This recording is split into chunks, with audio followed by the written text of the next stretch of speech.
Get started. Let me share my screen once again. Okay.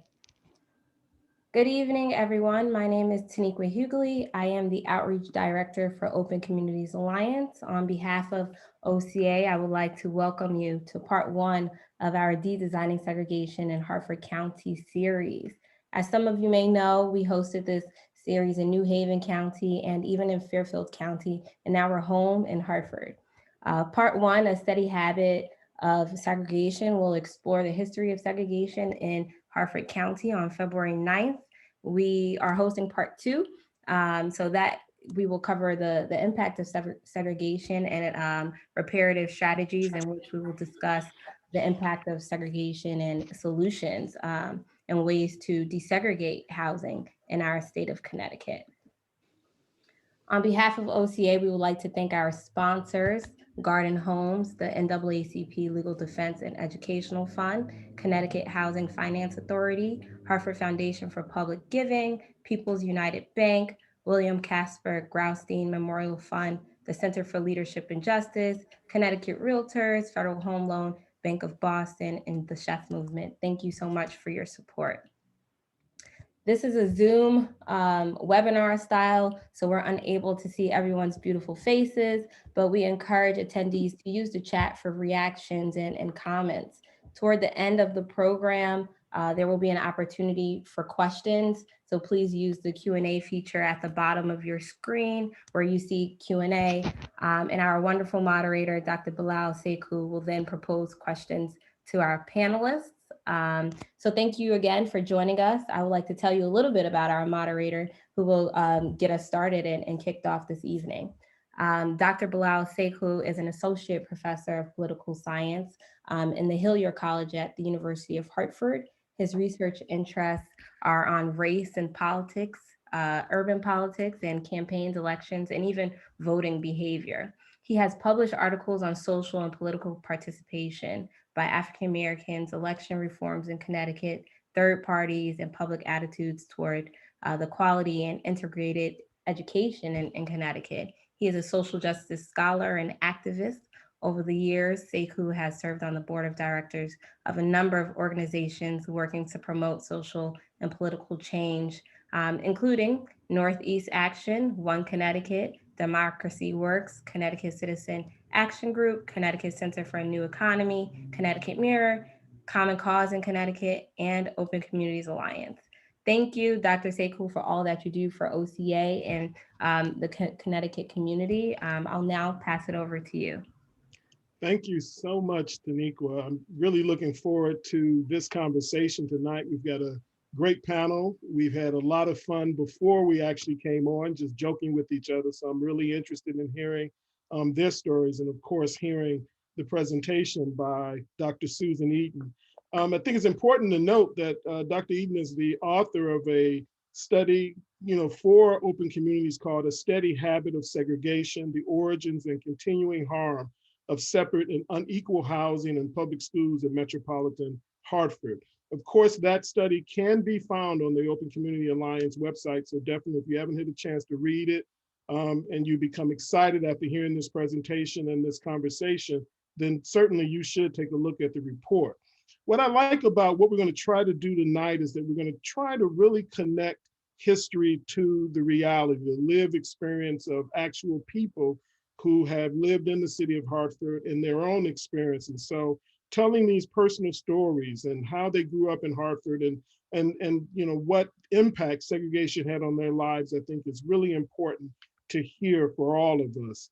And finally, I just want to reiterate that the discussion questions, when they do come up at some point, it's important that you use the Q&A area to write your questions in as opposed to the chat. So put them in the Q&A because that's where I'll be looking to try to sort of figure out which questions to ask. So without further ado, let me introduce Dr. Susan Eaton. She is a professor of practice at Brandeis University's Heller School for Social Policy. A former Connecticut resident, we got to get her back. She began her career as a newspaper reporter for the Stamford Advocate, where she covered education and other issues.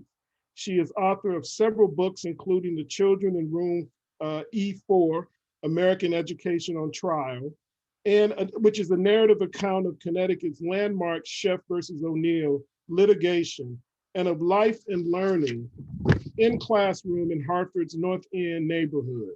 Currently, she is the director of the Heller School Sillerman Center for the Advancement of Philanthropy, whose mission is to inform and advance social justice philanthropy. This year, an updated version of her 2001 book, The Other Boston Story, What's Won and Lost Across the Boundary Line, was re-released. So it gives me a great deal of pleasure to introduce Dr. Susan Eaton and for her presentation. Hi, thank you. Zoom is so weird, okay? I just want to say that. So it's great to be here with all you people who I can't see and all you people who I can see. And thank you, Bilal, for that great introduction. As Bilal mentioned, I am trained as a journalist as well as a social scientist. So I try to meld those two perspectives. I'm going to try to do that tonight by illuminating all of the complexities related to the history of segregation and the current problem of segregation as it's experienced now in the region. But also my hope is to try and tell this story at the heart of what is a 70-page single-space report as straightforwardly as possible.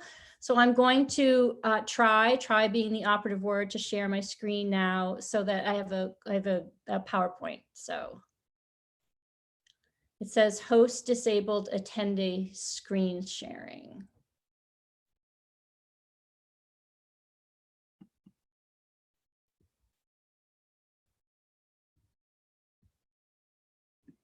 I think you're all set now. All right, let's try it.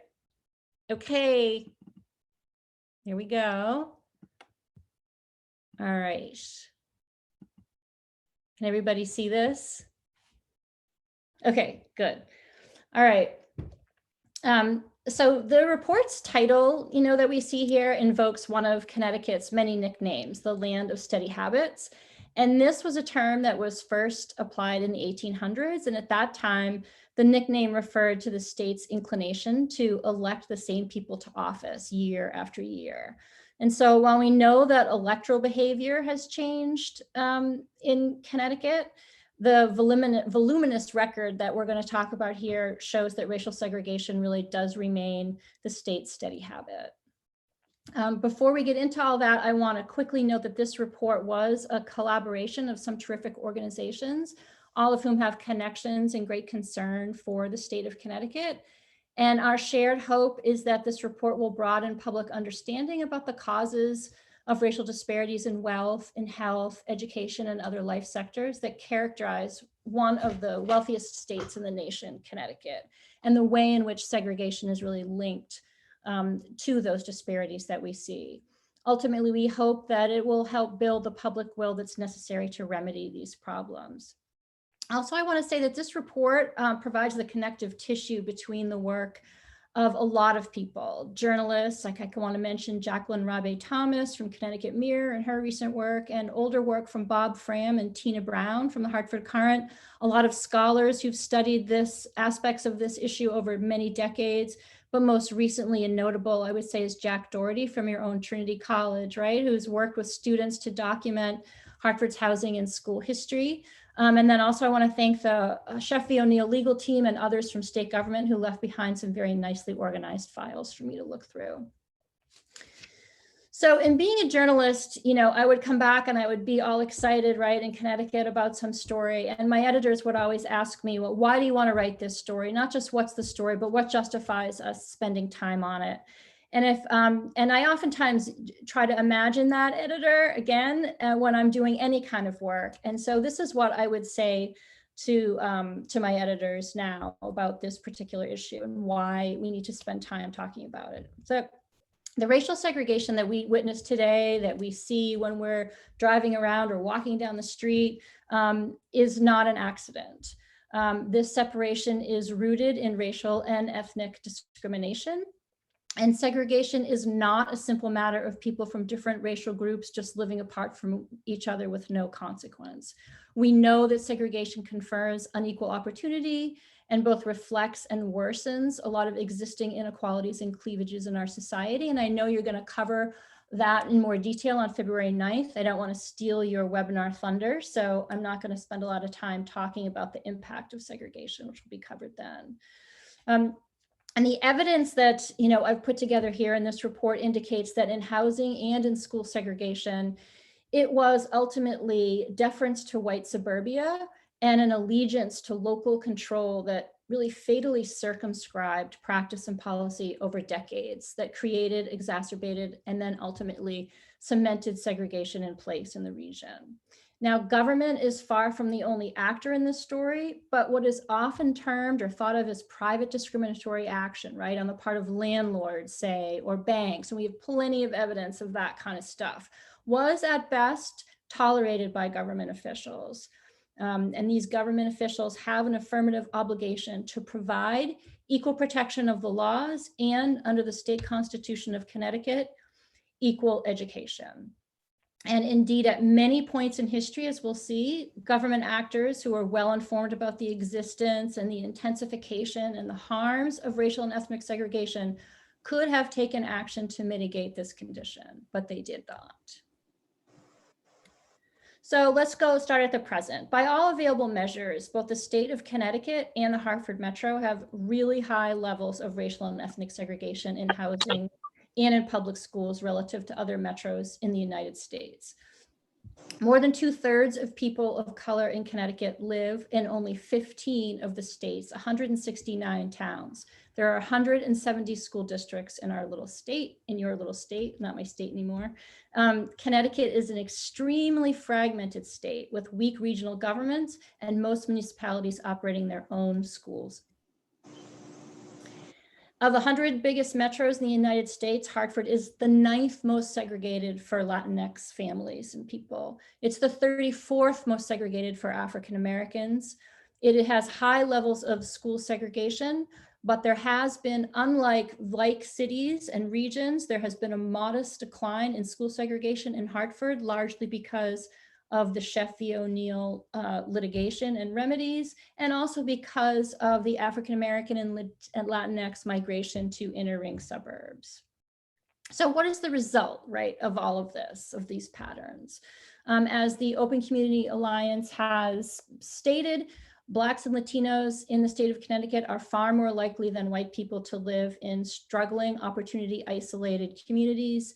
And two, it means that affordable housing is located overwhelming in areas that are assessed as having fewer opportunity structures, such as higher performing schools that have been linked to success in life. So I just want to say that none of what I'm going to talk about tonight, when we're talking about high opportunity, low opportunity, and there's a lot of rhetoric, historical rhetoric that I'm going to be using that describes the Hartford communities in some negative terms. And I don't want that to be mistaken as saying that, that we should be thinking of one community as somehow inherently better than another. The goal here is only to demonstrate that Black and Latino people were and continue to be denied a lot of opportunities, and two, and this is really the core of it, the choices that white people have about where to live and where to send their children to school. So the past. This is a photograph of what was in the 19th century referred to as the Pearl Street Colored School. And this was where Black children in Hartford were at first went to school as a matter of habit, and then later were mandated to go to school by an ordinance passed by the city of Hartford. In the early to mid 19th century, right, Hartford's there were about 1,000 or so African Americans, just 2% of the population then. They had a variety of occupations, lived all around the city. Several African Americans owned cobbler and tailor shops and other small businesses, right, in what would eventually become the mostly white South End, and then later a Puerto Rican neighborhood. And in this period, right, we all know that the South had organized life and its economy around legalized slavery and later legalized Jim Crow segregation. And so we tend to overlook what was occurring in northern states at that time. And while it is true that a great many abolitionists hailed from Connecticut, it's also true that technically the state practiced slavery technically until 1848. And overt discrimination did find expression in government practice and policy. For example, in 1830, when the state legislature passed a law that established separate but equal schools in the city of Hartford, which was where African Americans lived for the most part in the region. A school that would not, so this was the school that was created, and this was like the downtown area. And a few years later, after that first law, the legislature passed another law that demonstrated its desire to limit the number of Black residents in the state. That year, a young Quaker woman named Prudence Crandall, someone that school children in Connecticut learn about, had started a residential school in the town of Canterbury for African American students. And in response to this, the state passed what was referred to then as the Black Law, which prohibited educational institutions for African Americans who were not residents of the state. This effectively shut the school down. Now, in 1968, the Reconstruction Amendments to the US Constitution, including the 14th Amendment, was passed. So the state legislature was forced to amend its previous segregation laws, and they had to provide open enrollment without regard to race or color. Now, during this period, as time goes on, like much of the American North, Hartford was shifting, right, from an agricultural economy to an industrial economy. And Connecticut would become the nation's most industrialized state during this period. It's important to understand that during this time as well, the legislature passed a law in 1909 that required that school children attend school in the district where they lived. Now, there were no racial overtones or racial underpinnings with this law, but it's important to know about this law because this was what would create the underpinning to create and maintain racial segregation in schools over time. So at around 1920, we're starting to see some patterns develop that are pretty familiar to us now. We see here a picture of the North End around 1920. And this is a picture of Emmett Scott, a great sociologist who came and studied changing demographics in Hartford.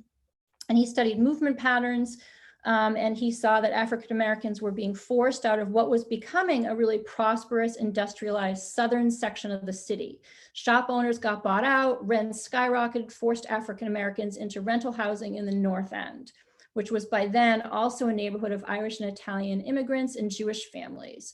So African Americans being pushed to the North End.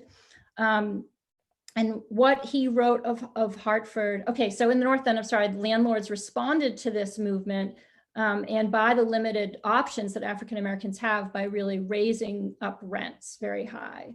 And during this time, Black Southern migration nearly tripled. And by 1920, we had 4,300 African Americans living in the city. And in his 1920 book, Scott wrote of Hartford, it was discovered that there was at that time plenty of work and at good wages, but the universal complaint was the lack of homes suitable for proper living and the extortionate prices paid for rents. Of migrating African Americans, Scott wrote at that time, they were obliged to live in poor tenements and under unhealthful conditions because accommodations of another class were withheld from them. So as Dr. Scott established, we've got rampant discrimination occurring. And during the Black migration up to and after World War II, if you look at this, this is a very common phrase. Oh dear, I better hurry up. The National Association of Real Estate Officials openly acknowledged a policy to restrict the movement of African Americans and other new arrivals with a charter that read, the realtor should never be instrumental in introducing into a neighborhood members of any race or nationality whose presence will clearly be detrimental to property values in that neighborhood. A lot of people will recognize this as a redlining map. Since I'm going to be way over time, I'm going to try and summarize this. Basically, the federal government instituted for appraisers different levels and qualities of investment. And then in turn, appraisers would decide which areas, color-coded these maps to decide which areas were worthy of investment. And we see here on this map of Hartford from 1937 that already most of the city was a third grade, which is the second lowest grade. And we see over here in the green, West Hartford. And this is this is really important because banks went on to use these government invented rating when deciding whether or not to make all kinds of loans, not only for purchases, but also for home improvements. So this is a practice that was key in driving the racial wealth gap that we see today. It diverted capital investments from neighborhoods that were either populated by Black and Latinx people or that were racially mixed. By so doing, these practices again encouraged development in white suburbs. And this greatly embedded wealth building in these suburban communities.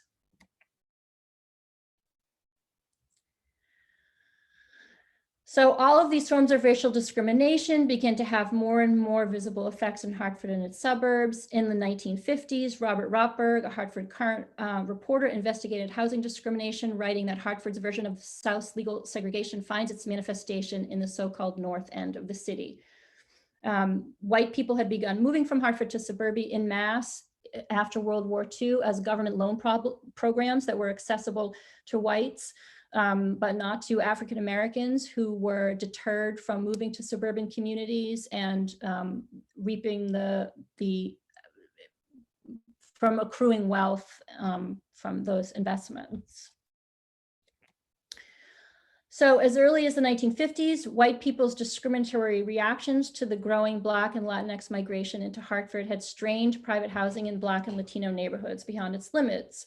In 1950, African Americans made about 7% of the population, and Puerto Ricans had begun migrating to Hartford in ever larger numbers too, during and after World War II.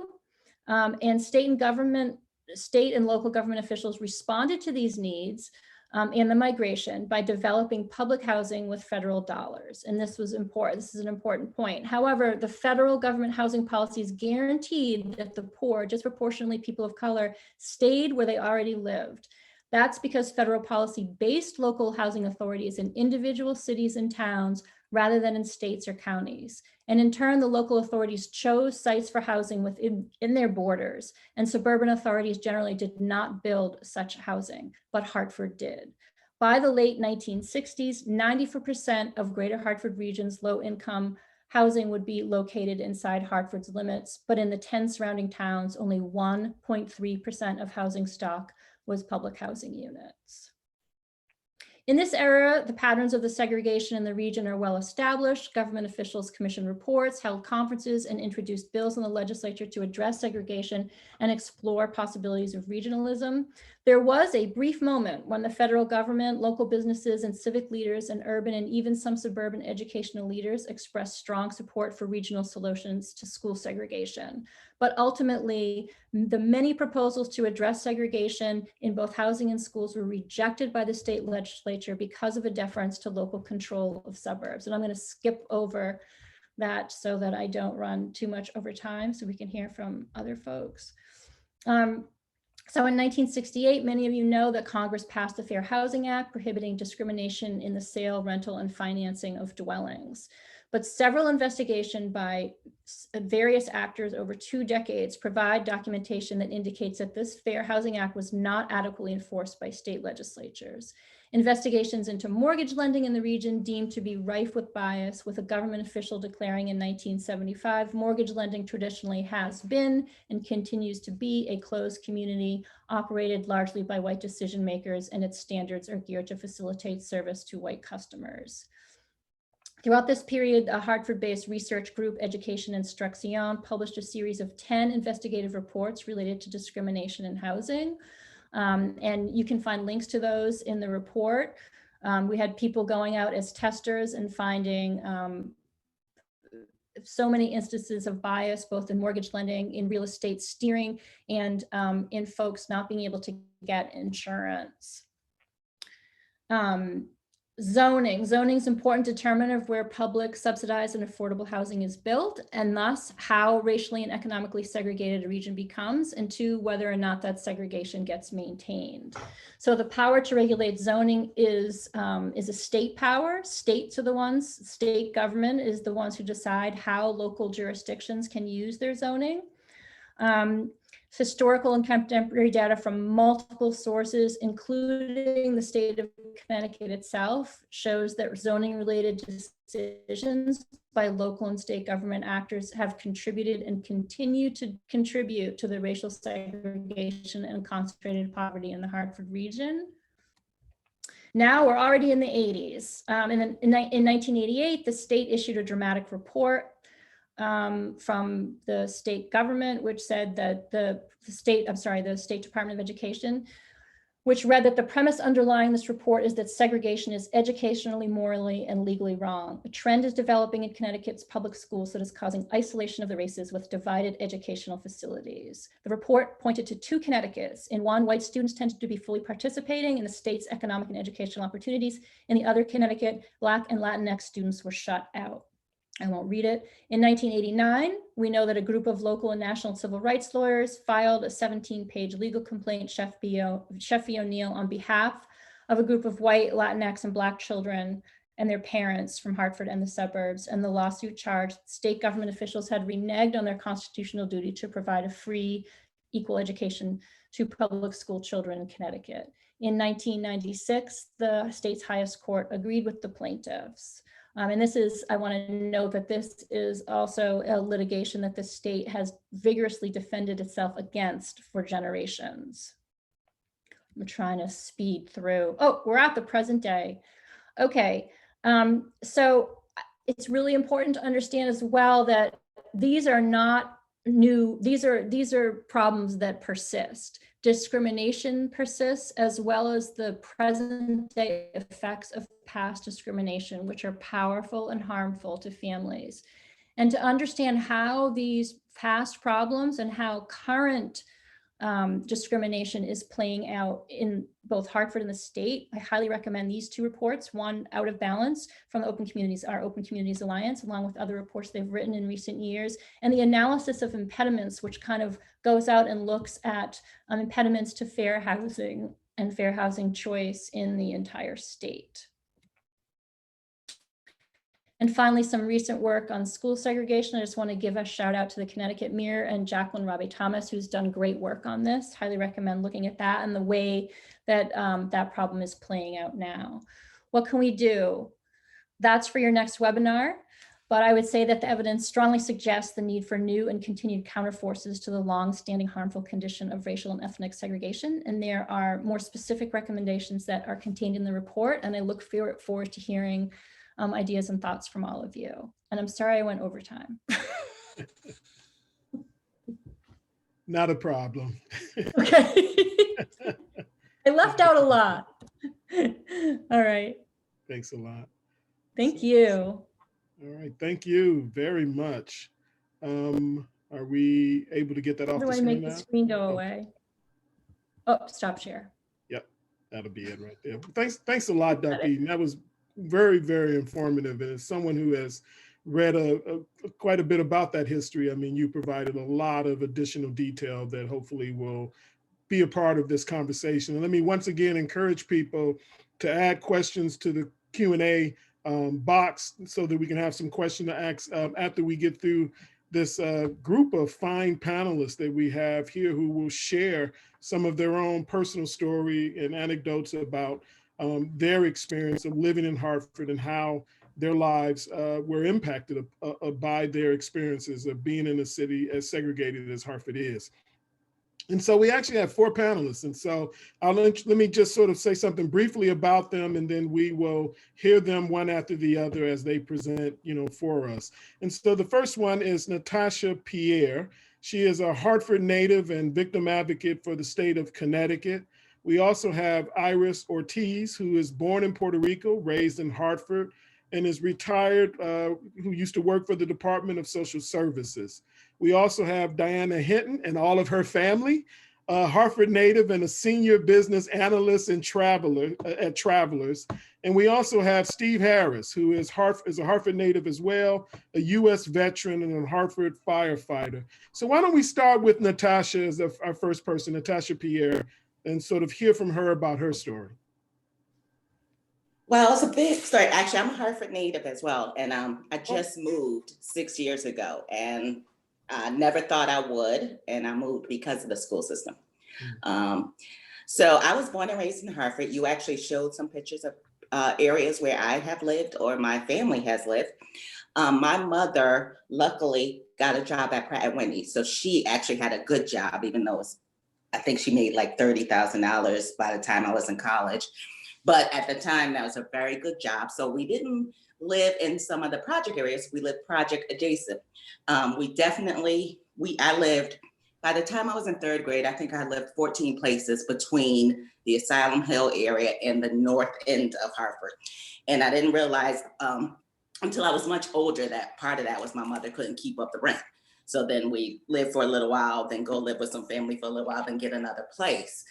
So I've lived pretty much all around Hartford, and that between Asylum Hill and the north end of Hartford. In high school, I grew up in Albany Avenue, where there were a lot of issues going on. To be perfectly honest, I did not think of my life as dangerous or anything. You know, things happen to other people. As long as I minded my business, that was fine. And I really didn't start processing kind of safety and some of the other concerns that arise from being in a segregated, poor area until I had a child, which was my motivation for eventually moving.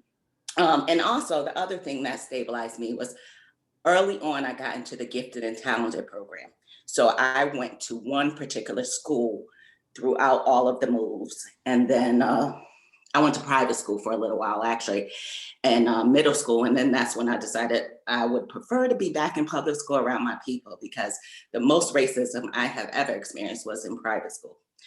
When I grew up in Hartford, so I'm 50, so I was born in 1970, and in school in the 80s, 70s and 80s. And at that time, the Black teacher population was still big, and they actually lived in the neighborhood. So I did get that neighborhood experience of teaching.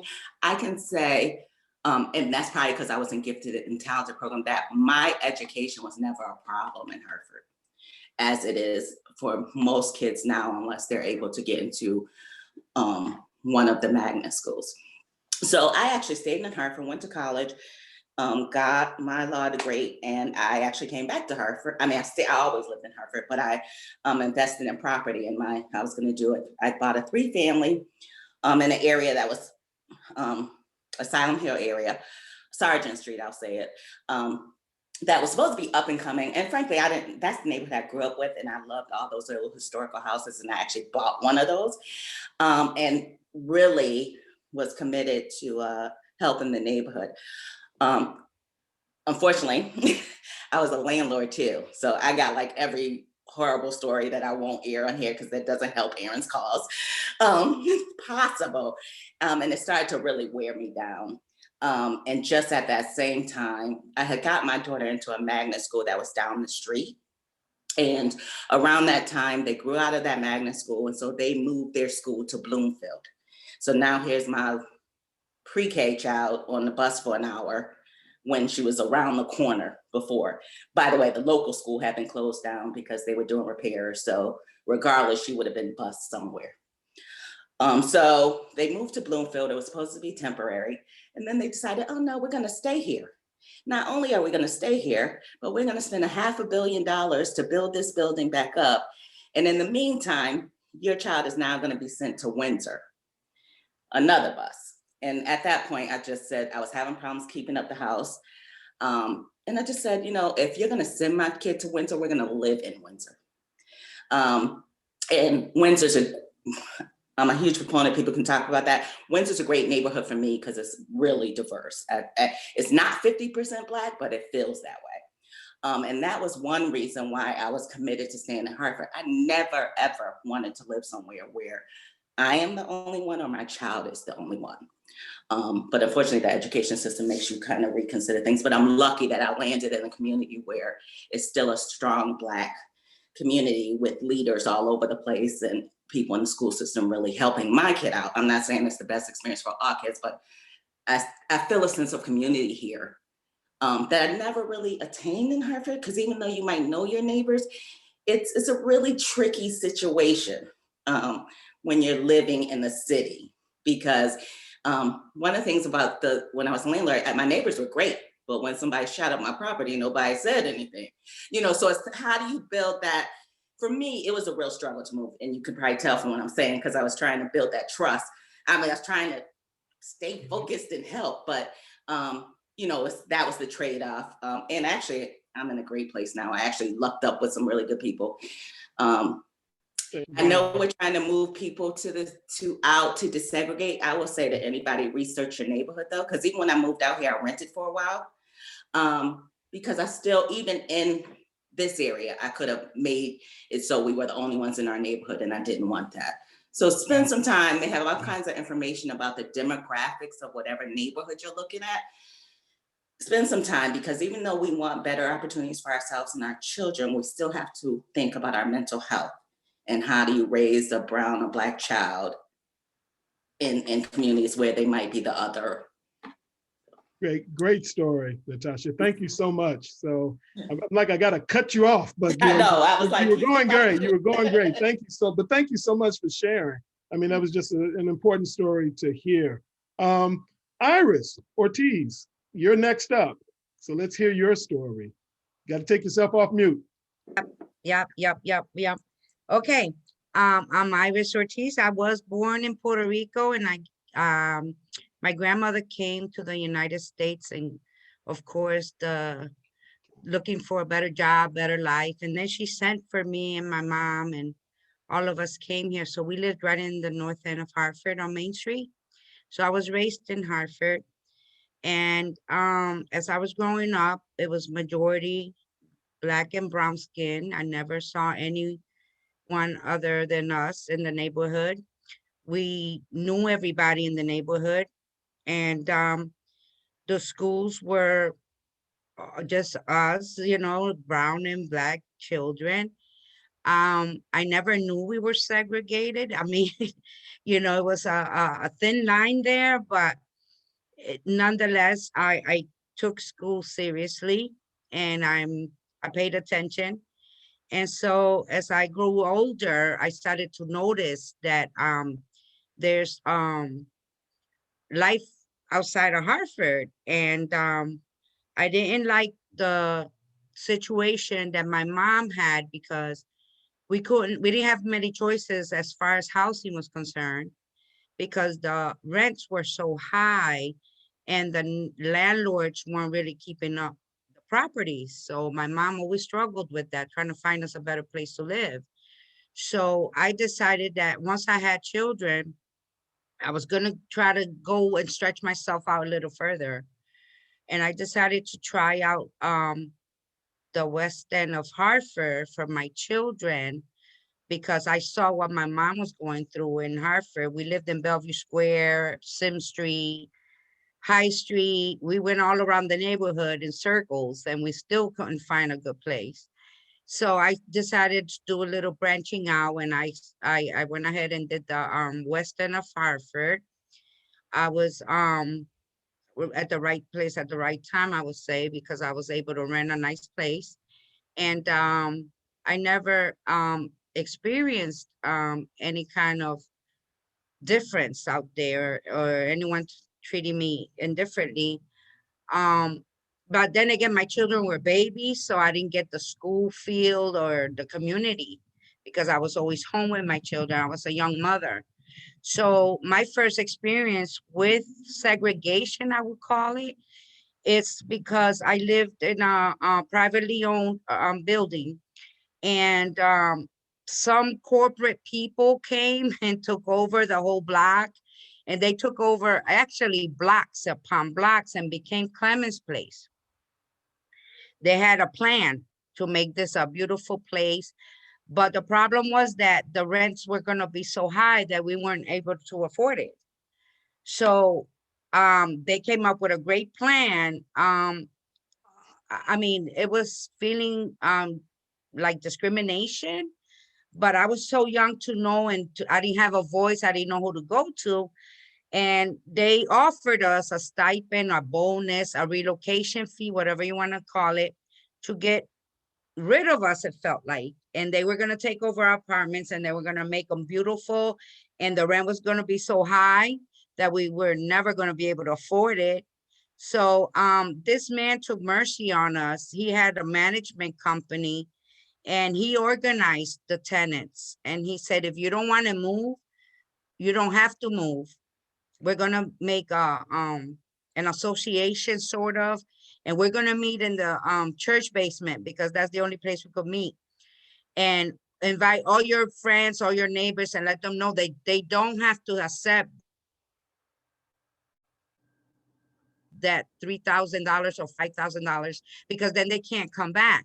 And when that money runs out, then what? And I was smart enough to catch on to his, his point. So I joined these, people, and I decided to stay, and I was gonna fight. And we fought and fought until HUD had to grant some of those buildings. We made the corporation go and get us some fair income, according to your income, low housing, so that we can afford it. So we won that battle, and they had to give us some below market rate apartments. So I hung in there and I raised my children over there.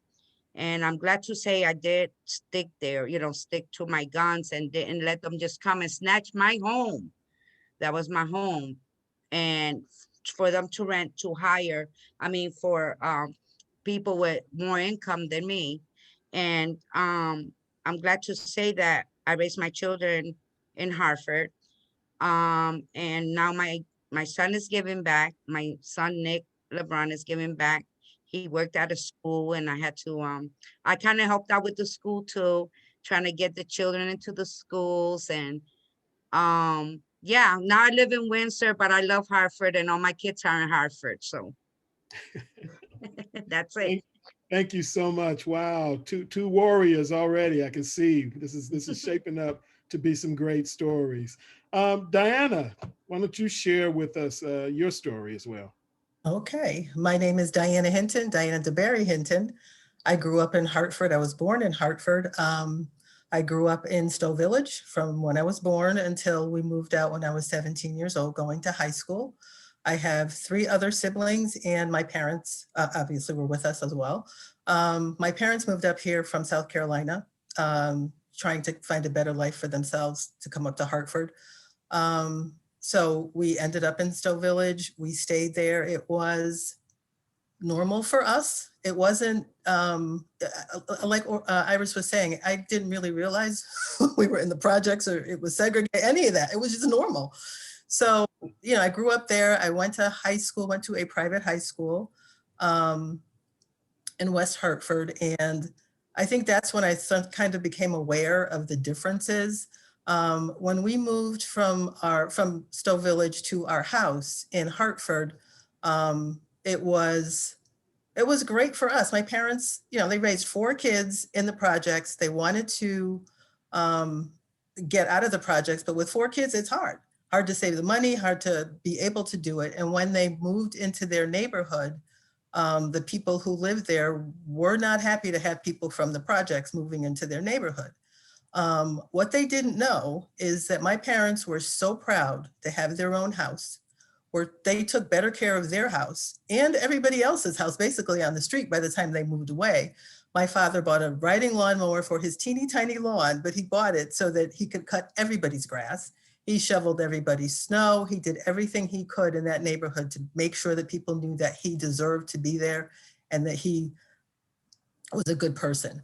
So I'm sorry, I digressed. We went to the private school. All 4 of us went to private school. We all went to college from private school. I learned in private school how different my life is from the white people that live in West Hartford and Simsbury and Glastonbury and all the towns where there were no Black people. But it was okay. It was okay for me. If I had to look back and say, I don't regret having grown up in public housing. It was, as Erin put, when I met Erin, she said it's a landing point and it's a launching point. And it was for us. My parents landed there when they came from South Carolina. And it took them a while to launch to something else, but they did. And it was a place that, was home for us. And it was fine. I mean, I don't think, it's not something to be ashamed of or something to be to not feel good about. I feel good about it. It made me the person that I am today. I'm happy with the person that I am today. So I wouldn't trade it for the world. But I did, when I came back to, I left Hartford. When I came back to Connecticut, I left Connecticut. When I came back to Connecticut, I did not want to live in Hartford. I live in Middletown now. I'm not sure why I didn't want to live in Hartford. Middletown is a more diverse community. I went to college in Middletown and I was aware of the diversity here. I think that's why I was more comfortable living in Middletown, because I knew that there would be different cultures, different people around. When we moved onto our street, a family moved away immediately. And okay, goodbye and good riddance. I mean, I don't know what to say about that, but that didn't make us feel good. But we've been here for 20 years and we've been very happy. And I have raised my kids here. My kids have gone to private school. I've always been a proponent of private school, mostly because you have more of a voice in a private school than you do in a public school. And I needed to have a voice for my kids. I did not want them to deal with some of the things that young Black kids can deal with in public schools. Okay. And my time is up.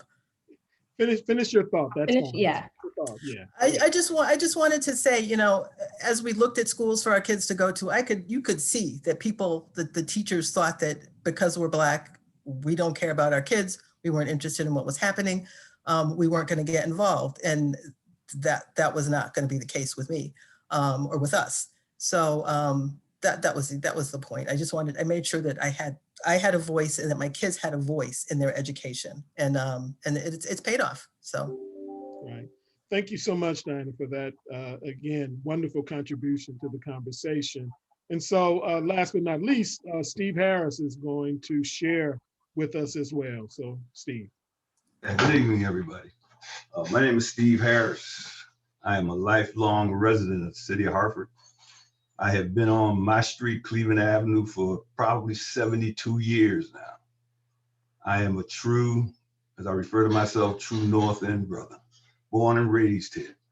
And, I've listened to everybody's experiences so far. And one of the things I've come to realize, I'm probably the oldest dude on this panel, because when we talk about the Ville was a place that I kind of grew up in, and it was families in the Ville that helped raise me. I'm from the 06120, if not the poorest, one of the poorest zip codes in the state. But it's a zip code that has a lot of great families in it. We have some issues. But let me tell you a little bit about our story. I live on a street called Cleveland Avenue. Like I said, I've been here about 72 years now. I went to school. When we came to Cleveland Avenue, we were the only Black family over here. We were the only Black family over here. I watched the Ville go up and come down twice. When we got here, all my neighbors were Irish, Jewish. Like I said, we were the first Black family here. And that was for a while. I went to C.A. Barber School on Tower Avenue from kindergarten to 8th grade. The majority of my classmates were white. Majority of my classmates were white. The street, and folks that live around here know the street, Barber Street. When I was growing up, Barber Street was a street of commerce. There were 2 supermarkets, drugstore, clothing stores, a live poultry market up there. I mean, this whole area. The difference was most of the folks in this area didn't look like us. Did not look like us. How do we wind up on Cleveland Avenue? Now that's a story in itself. My grandmother was a numbers writer. I'm just gonna put it out there. The first lottery person. She was a numbers writer, and I ain't ashamed of that. And she bought this house. But in order to buy the house, she had to get a straw buyer. Wow. And the folks didn't realize the person that they was talking to wasn't going to be the person that was going to take the keys and move into this 3 family. And I guess it was kind of a surprise when we left Bellevue Street, Pavilion Street, and the Brickyard, the square, to come here to Cleveland Avenue. I said, one of the things that I think is important is that one of the messages that I used to tell my kids and my grandsons is that the Hartford that they see is not the Hartford that I grew up in. It has changed. It has changed dramatically. I left Hartford in 1966, going into the United States Army. And again, when I left for segregation. I went to Weaver High School. Most of my classmates were white. A majority of them Irish, Italian, Jewish. I mean, if you look at most of the old churches in North Hartford, they were once synagogues. Hopewell Baptist over on Rockville Street was a synagogue. St. John's up on Blue Hills Avenue was a synagogue. And, you know, like I said, I didn't really experience racism like some of our young people experience racism, because again, I was in a neighborhood and there were very few Black and brown people in there. So I was just living a life as a young person. It wasn't until I left Hartford in 1966 and I went off to Columbia, South Carolina, to Fort Jackson, that I came in face to face with racism. You know, I'm a kid from Hartford, New England. Everybody was working here. All my folks worked, except my grandmother. She kept writing numbers, which was cool because she babysit most of us. And again, I left here in 1967 and went off to Vietnam.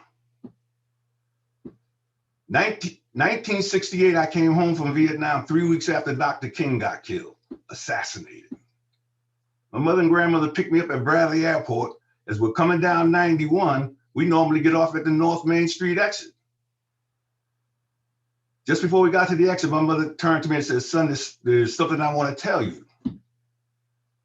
That while you were gone, your grandfather died." My grandfather was like my father. She said, "The other thing, since they murdered Dr. King, the city is burning down." And at that time, we were approaching that North Main exit. And I got my uniform on. I had been in Vietnam 24 hours earlier.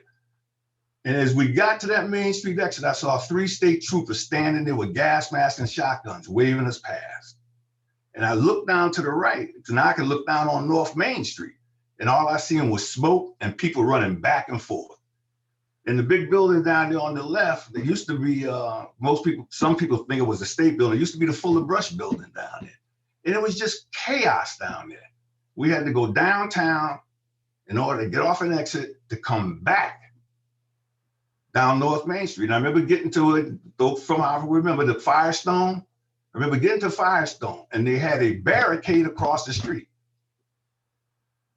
And behind that barricade was state police, National Guardsmen, the Hartford police, everybody armed to the teeth. It looked like I had just went back to Vietnam. And I remember a police officer rode up to the barricade and he came to the car and he looked at it and he asked, "Where you guys going?" I said, "We're going home." He asked, "Where you live?" He said, "We live on Cleveland Avenue." And he looked in the back seat and I'm sitting back in the back seat with this United States Army uniform on, just 24 hours out of Vietnam. And he said to me, "Be careful." Now, these are the streets I was born and raised in, so I wasn't particularly concerned about my safety or my family's safety. But as I rode down North Main Street and saw the destruction that had taken place in that city, in this city, my city, while I was gone, it was unrecognizable to me. Because when I left, Hartford was Hartford. Just this place where it seemed like everybody got along, seemed like everybody was working. And it was just, you know, so when I sit and I listen to the stories about schools, my daughter, when she was in barber school, they wanted to put in Project Concern. Because she was a pretty sharp student. And I was resistant to that because I didn't want her to lose who she was by going to those suburbs, because she had to come back to Cleveland Avenue. And see, I was that kind of a parent that when there was a PTO, me and my wife went to the PTO meeting. If there was an issue, when I got on the fire department, I remember saying, I would go to each one of my kids' teachers and hand them my business card and said, "If you ever have a problem with my child, you call me, because I want to know about it. Not when it comes time to graduate or get promoted. I want to know about it when it first starts so we can correct it."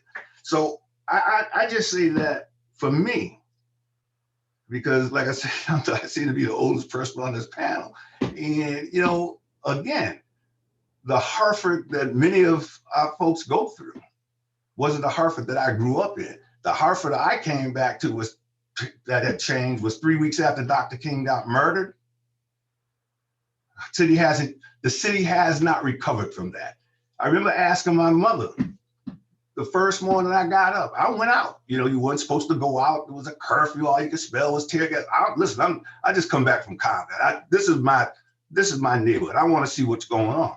And I got out on Barber Street. They burnt down Javens. Javens was burnt down. Snyder's and Keeney Supermarket, which was up on Barber Street, gone. But the one thing that I noticed and it stuck with me was there were no more white people in my neighborhood. There were no more white people. White flight began the day Dr. King got assassinated. Like I said, when I left Hartford, I had an integrated neighborhood. My classmates were white, many of them. When I came back in 1967, 68, there's no white people left in my neighborhood. Nowhere. That's my story. Wow. Thank you so much to all four of you for sharing some very powerful, very personal stories.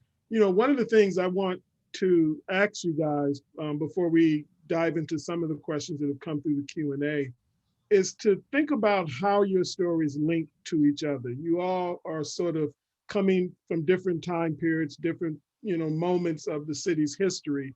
And Dr. Eaton has given that long sort of view of it. So I want to ask you guys, as you sort of think about your own experiences and about that history that Dr. Eaton talked about as well, what are the sort of connections with your experience as you listen to each other talk that sort of came to mind about growing up in Hartford?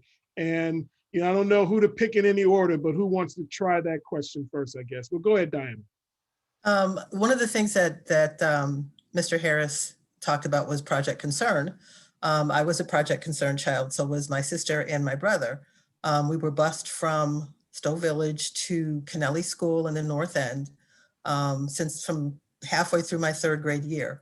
And it was interesting that he said he didn't want his children, or he was not so thrilled about his child doing that or not interested in it. My parents were so gung-ho about that. They were like, okay, let's get out, let's go.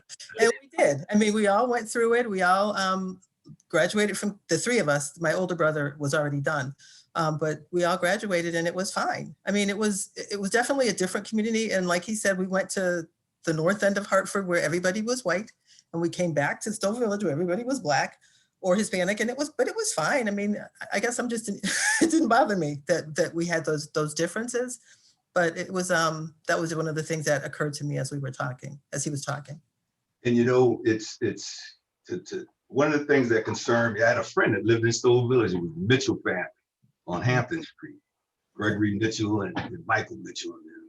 Well, Gregory Duke, as we call him, had a friend who lived in Rocky Hill. Now, I didn't think Black folks lived in Rocky Hill, but this family lived in Rocky Hill. And now we're teenagers, we're like in high school, we're supposed to be these. And I remember he would go see her, get on the bus, go out Rocky Hill, come back. And like I said, I lived on Cleveland Avenue, but I literally grew up in the Ville, and most of my friends were in the Ville, and so we were just very close. I mean, Stowe Village is like extended family for me anyway. And but anyway, getting back to Duke, and one day he went out to see his friend in Rocky Hill, came back, and again we're in high school now. And he was just in this funky mood. And I remember saying to him, man, what's up, man? What's going on? He said, man, he says, every time I go out to see so-and-so in Rocky Hill on that bus ride, coming back home, I find myself starting to get a little depressed. Okay, I'll come to you on the conference call now, but I'll come after. So I asked him, well, what's going on, man? He said, it's tough. He said, it's tough going out there, seeing what they got out there. And then I come back here and see what we got here. Right. And that always, that stuck with me. And it just, it was this sense that he felt that his worth wasn't what her worth was. And he was coming back to something that was almost, I don't like to use the word worthless, but didn't mean as much. And that stuck, and that was one of the reasons why I was really kind of, when one of my daughters had the opportunity to get into Project Concern and to go out, because they was gonna send out to Hooterville somewhere.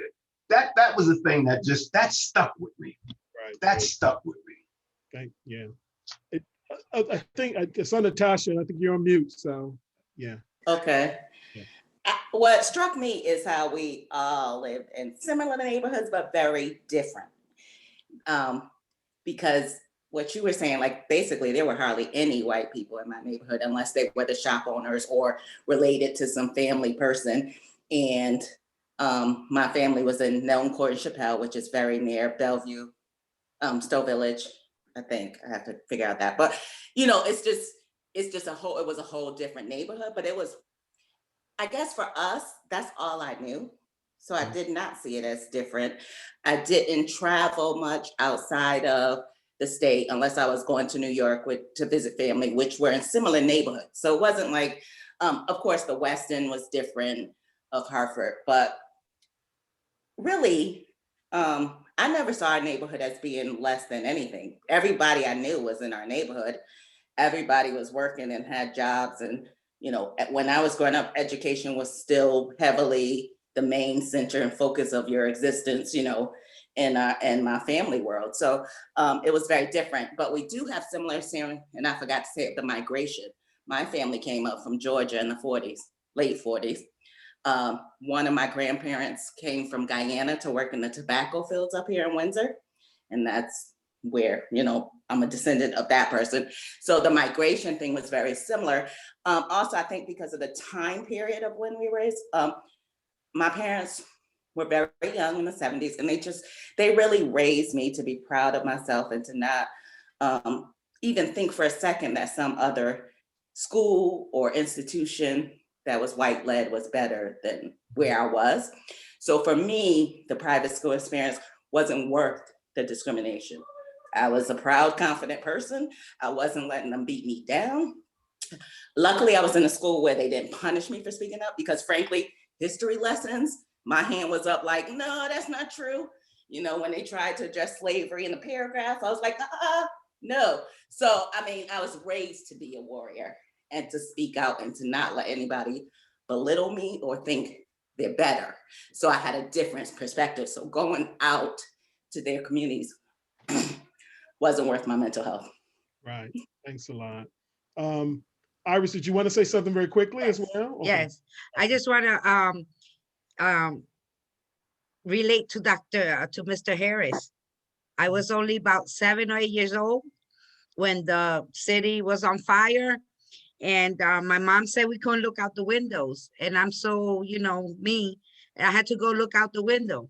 I looked out the window. We lived on the 3rd floor on Florence Street off of Main Street. And I opened the window. And when my mom saw the window open, she ran to the room and she knocked me to the floor, which I got hurt. And I looked out and I saw policemen in full gear with the gas mask and everything. And they pointed up to the window. And my mom took me out in time and they shot a tear gas into our house. So he brought me right back when he said the policemen and the mask and all that. And yeah, that was one of the experiences of that time. Yeah. Well, I'd like to jump into some of the questions that are in the Q&A. And you know, the first question I think will probably be more geared towards Dr. Eaton. And also, if you have any reflections on what you just heard from the other panelists as well, definitely do that. But the first question we have here is, are there estimates of the cumulative impact of lost property values and lost wealth resulting from the redlining and the depression of land values in Hartford? And you're smiling like you have an answer. Unfortunately, I don't, but that's a great question. I think it does. There have been places like I know in Chicago that have done these sorts of calculations, and Erin might know better whether there might be something that exists. But I can certainly, what I'll do is I'll look into it a little bit tomorrow and I'll send it back to folks and then maybe get a sense. And it is possible to do it because people, you know, have done that type of work. So that's a really great question, a really important question. And I just want to say thank you to everybody for sharing your stories. It makes me really miss being in Hartford all the time, because so many of the stories I've heard very similar stories, spending time there when I was working on my book, and especially Mr. Harris's stories. I mean, a lot, because I spent a lot of time in the neighborhood where he lives now, talking to folks, and I heard that a lot. And I wrote in a private message to him, like the lack of rebuilding and infrastructure investment that never happened after 68 is just like a screaming sin. And you could still see it when I first really started spending concentrated time there. And I think that was a really visible manifestation of what the government's priorities were, and who was invested in and who wasn't invested in. And you know, I mean, at the time, you know, there were all these hearings and papers about what were the causes of these disturbances in the neighborhoods: the lack of job, racial discrimination, so many documented injustices. And it seemed like officials were taking it seriously. They were hearing people's concerns, but then no action, again, in the same way that there was no action on the problem of segregation. So, so thank you to everyone. Definitely. Aaron, I think you look like you wanted to say something. I could comment bomb the session. I'm for those of you who don't know me, Erin Boggs, Executive Director of Open Communities Alliance. And Richard Rothstein, in his book, The Color of Law, does spend some time doing sort of a general estimate of the loss of wealth experienced by Black homeowners compared to white homeowners as a result of redlining, and actually attributes the wealth disparity. You know, the estimates are that Black and Latino Black and Latinos have about a tenth or less of the wealth of whites. Richard Rothstein really attributes that to the history of redlining and related lending discrimination that has happened over the last several decades. Right. Yeah. We've got another question in here, and I'll just read the first part of it, because part of it may get to solutions, and I know we're going to do that in the next forum. But the question is, I believe that magnet schools were created to help desegregate Hartford schools post Sheffield O'Neal. How much have these schools really helped? I'd be interested in hearing, even from the panelists, their thoughts about this. Maybe we'll start with Susan on this one, and then sort of get the other panelists in. Yeah, so I mean, there has been a decline overall in school segregation, in part in the region in recent years, in the last decade, in part because of the Sheffield O'Neal remedy. So in terms of the numbers, yes, there has been some improvement in terms of more students from Hartford attending what are called integrated schools, right? And have magnet schools helped? I think the answer is it depends. I mean, all of the work and the studies that have been done over time have shown that both the open choice program, which is a voluntary school choice program, voluntary school choice desegregation program, and magnet schools, that students have done quite well, both in the short and long term. Compared to control groups of students who didn't participate in the program, but were similar in other ways. But I appreciated as well Natasha's comments about, and somebody else was talking about, the importance of mental health and a healthy racial identity. And I know that a lot of educators in magnet schools now are, you know, increasingly concerned, paying attention to anti-racist curriculum and ensuring real equity, racial equity in schools, and fair discipline, and all those kinds of things. So I think that the work is never done in a diverse school. It needs to keep going. It needs to be conscious. But overall, I think the answer is, yeah, they have done good. Does everybody have equal access to them? Probably not. That's another question, and an Mhm. important one too. Who's Natasha, next? yeah, go ahead. I'm sure you think you know my thoughts. I don't think they work. And frankly, and this has been a arc for me because I was in law school when the case started, when Professor Britton was my law school professor. And we actually discussed the Sheffield Neal case in the beginning and kind of where they were going with it. In principle, it's a good idea, but one, they gave it, and I know this because then I had a job at CBIA as an assistant for their education foundation.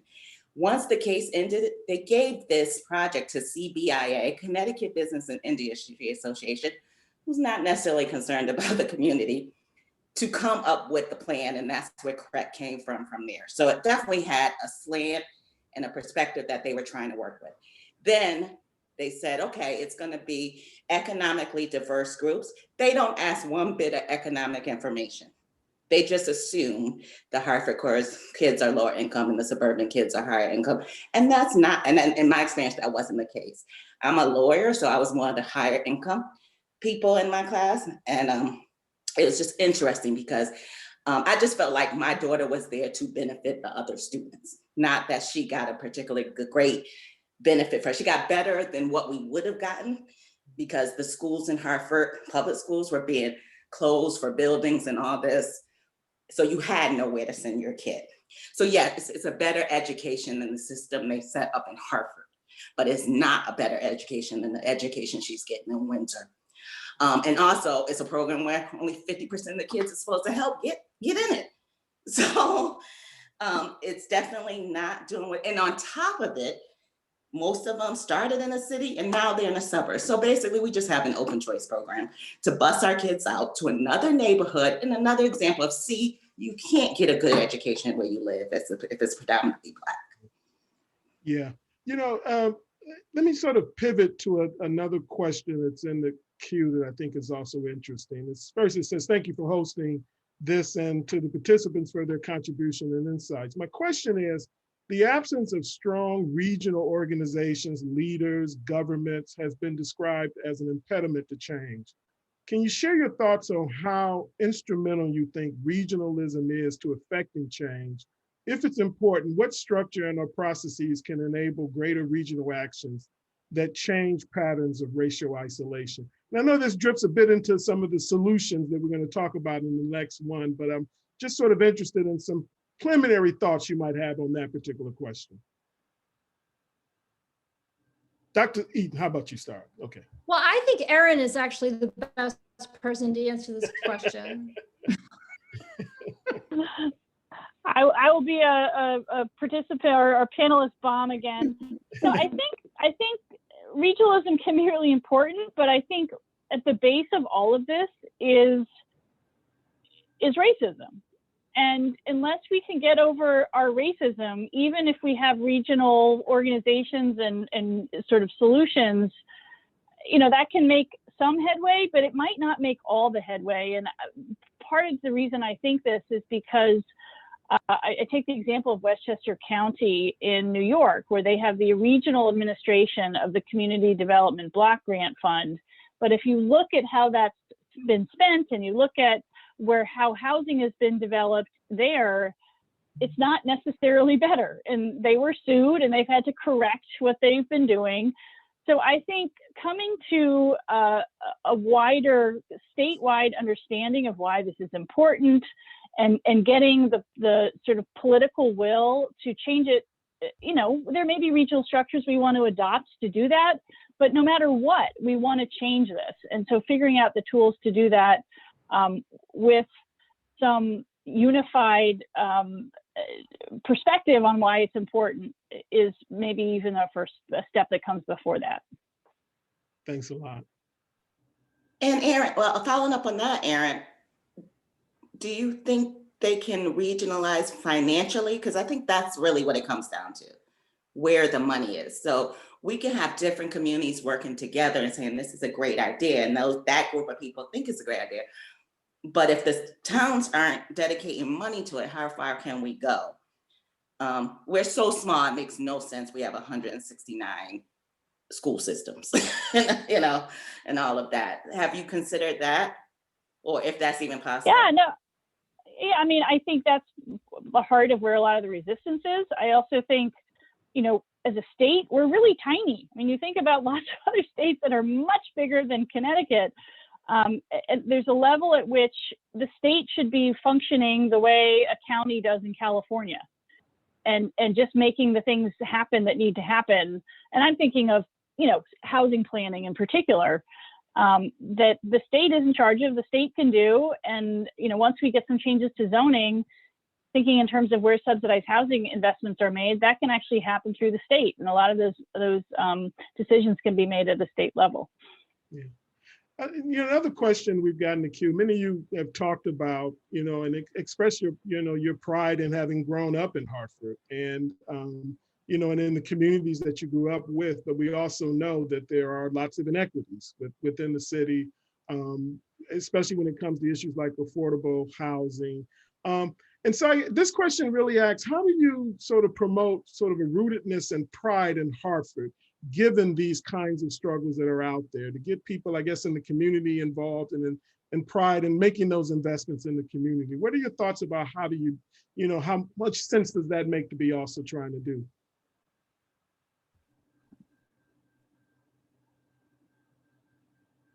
Let Iris, go ahead, Iris. Why don't you jump in first? Go ahead. I'm just thinking that the education is so important.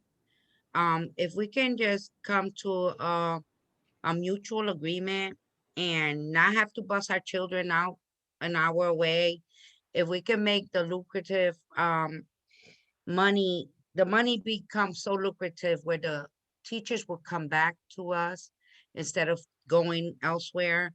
If we could get good teachers to come back to their neighborhoods and concentrate in the school system, and we don't have to bus anyone out, and they're welcome to come in, and that education should be free for all, and we should be able to choose when and where our children should go and not have to depend on the lottery and not have to depend on busing our children 2 hours out, just to get a good education, because we have good education right here. And we have very smart people in our city.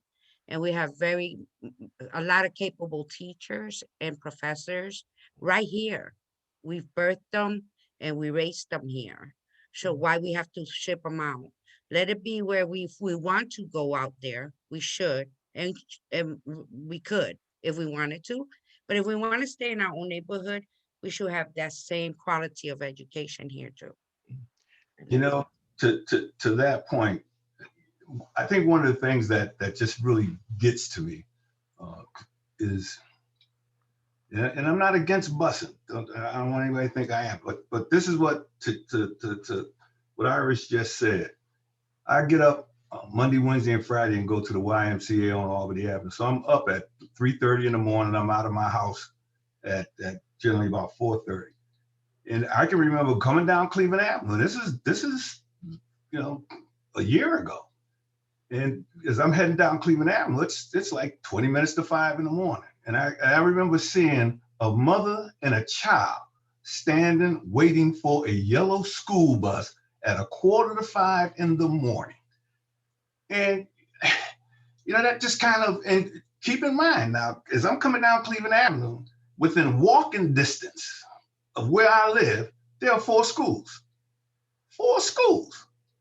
But here's a child and their mother up at 4:45 in the morning waiting for a yellow school bus. And I asked a friend of mine who's on the Board of Education, because I got curious, because once I get down to Main Street and make the right and start down Main Street, there's a school bus depot down there, parking lot full of school buses. And I asked a friend of mine on the bus, I said, what are we paying for the use of these school buses? $21 million a year for yellow school buses. Mm-hmm. And we don't have toilet paper in schools. All our kids don't have computers. We got teachers buying supplies out of their pocket, but we're spending $21 million a year on yellow school buses. And I got kids standing out at 4:45 in the morning. It's insane. It's insane. The biggest problem I see, particularly now, is folks don't trust systems anymore. Right. folks don't trust systems. So let me just ask this question. So much of our conversation obviously has evolved around education, which is a big part of the piece, and obviously, housing is an important issue. The other thing I'm struck by in listening to all of your stories, and this will probably be one of our final questions, just one that came to mind for me as I listened to everybody. There is this history here about Hartford, this history about segregation and housing, and my sense is that people really don't know this history, right? And just how important is it, you guys think, to better inform, to get the kind of information that Dr. Eaton put out there tonight for us? And let me start with you about, because I know when I teach about housing and housing inequities, my students are really clueless about a lot of this history. And Dr. Eaton, why don't you start giving your sort of insight perhaps on that question? Well, I really appreciated all of these stories and these different perspectives. And I just want to say that I think it is really important to understand the history and how we got to where we are. And my presentation left out a lot, and there's more in the report, and even that doesn't have everything in it. Like, these stories that you've told are not, represented in that. That's why this kind of forum is so important. But I will say that's really important to realize that concern about segregation, right, and the effects of segregation and the harm that segregation has done to Black and Brown communities and Black and Brown individuals doesn't necessarily mean that the repair to that or the redress to that is just more integration. Then that means more project concern, or that means more people moving to the suburbs. It can mean more investment in Black and Brown communities as a way to repair the harm that was done. It can mean programs that make it easier for people in Black and Brown communities to buy homes, all kinds of things. Iris was talking about grow your own teachers. There are these fabulous programs out there all across the country. Chicago probably has the strongest one, where paraprofessionals and moms get trained to actually become certified teachers in the schools, that young graduates from the local high school get placed into programs, and that's subsidized and paid for. Their education is fully paid for. There are so many things that could be done if we think in terms of repairing the wrongs that were done. But in order to repair the wrongs to be done and to get people, moving, you do have to understand, how it all came to be and the role that government played in that at the local, the state, and the federal level. Right. Can I ask a question of Ms. Eaton, please? Okay. So I know we're running short on time, so I want to make sure, because I know we're going to wrap up. Make a quick question. Go ahead. Yeah. Ms. Eaton, have you ever heard of Hartford process? Oh yeah. Yeah. Oh yeah. Okay. So you know about Hartford process, right? So when we talk about. Oh yeah. Okay. All right. See, because there's some of us that remember Hartford process. Yeah. And it comes back to when we talk about housing and affordable housing. How are you going to take folks and move them from a community into another community? And again, I'm not going to take.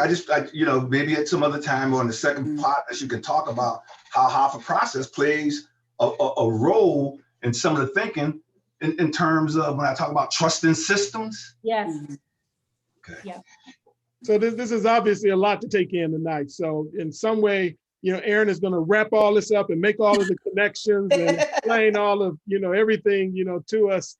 But, wonderful conversation. I'm glad I was able to be a part of it, to hear so many different ideas and so many, sometimes, there's some tension in the discussion. And I think as we talk about these issues, that is inevitable, that would be there. But I will turn it over to Erin to take us home, as they say in the church.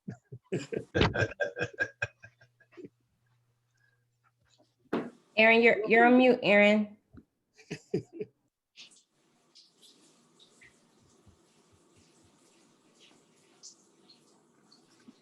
There we go. All right, thank you. So it's interesting to hear the discussion about education and teachers.